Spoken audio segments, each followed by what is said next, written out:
Sunflower Tsukuba. Unter diesem Namen verkehrte die heutige Ellyros die ersten 10 Jahre ihres Schiffslebens in japanischen Gewässern. Doch wann wechselte die Fähre nach Europa? Welche Routen bedient sie seitdem? Und für wen kam sie zum Einsatz? Das alles und noch vieles mehr erfährst du in der heutigen Ausgabe Fernnews Spotlight zur vormals japanischen Fähre Sunflower Tsukuba, der heutigen Ellyros.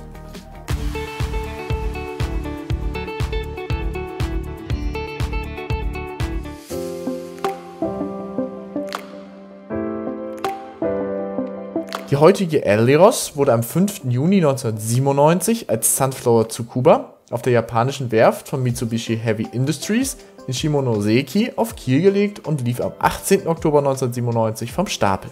Am 19. Januar 1998 wurde das Schiff an die KK Blue Highway Line übergeben und nahm im selben Monat den Fährbetrieb zwischen Oarai und Tomakomai auf. Im Juli 2001 übernahm die Shosen Mitusi Ferry die Sunflower Tsukuba.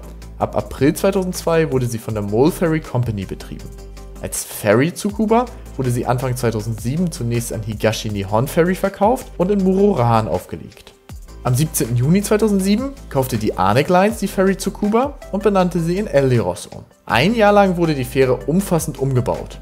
Die Ellyros erhielt zusätzliche Aufbauten, einen neuen Schornstein und eine umfassende Umgestaltung der Rampen. Die Bug- und Heckseitenrampen wurden entfernt und dafür eine größere Heckrampe eingebaut. Ab dem 28. September 2008 ging die Ellyros für Arctic Lines auf der Verbindung zwischen Piräus und Chania in Dienst. 2009 erhielt die Ellyros für die Umgestaltung den Shipex Award für den am besten gelungenen Umbau einer Fähre. Im September 2014 wurde die Ellyros von der libyschen Regierung zur Evakuierung von Flüchtlingen gechartert. Vom 26. Juni bis zum 22. September 2016 und von Juni 2017 bis September 2018 verkehrte die Ellyros für Algerie Ferries zwischen Algier, Alicante und Marseille.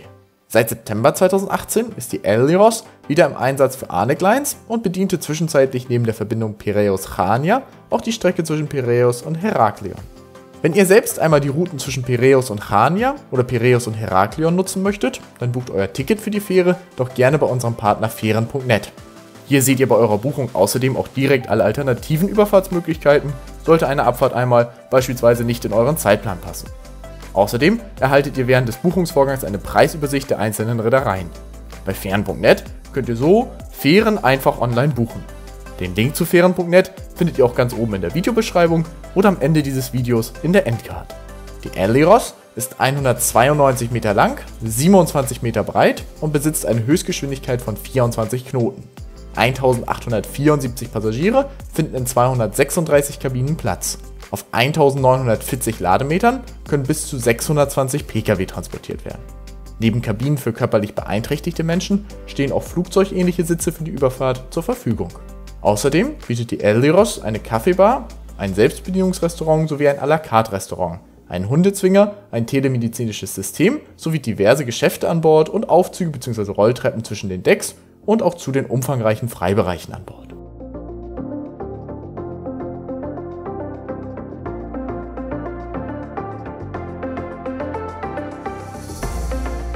Bist du schon einmal mit der Ellyros oder mit Arctic Lines allgemein gefahren? Dann würden wir uns sehr über deine Erfahrungen in den Kommentaren freuen. Selbstverständlich darfst du aber auch, wie immer, bei Fragen oder Anmerkungen den Kommentarbereich nutzen. Wir hoffen, dir hat dieses Spotlight gefallen. Für die Buchung deiner Fährüberfahrt kannst du jetzt auf den Link zu Fähren.net klicken. Ansonsten lass gerne noch ein Abo da. Wenn du noch etwas über den massiven Flottenumbau bei Pool Ferries erfahren möchtest, können wir dir noch die letzte Ausgabe Fernnews Spotlight empfehlen. Daran ging es um die Cracovia. Wir wünschen dir viel Spaß dabei und bis bald.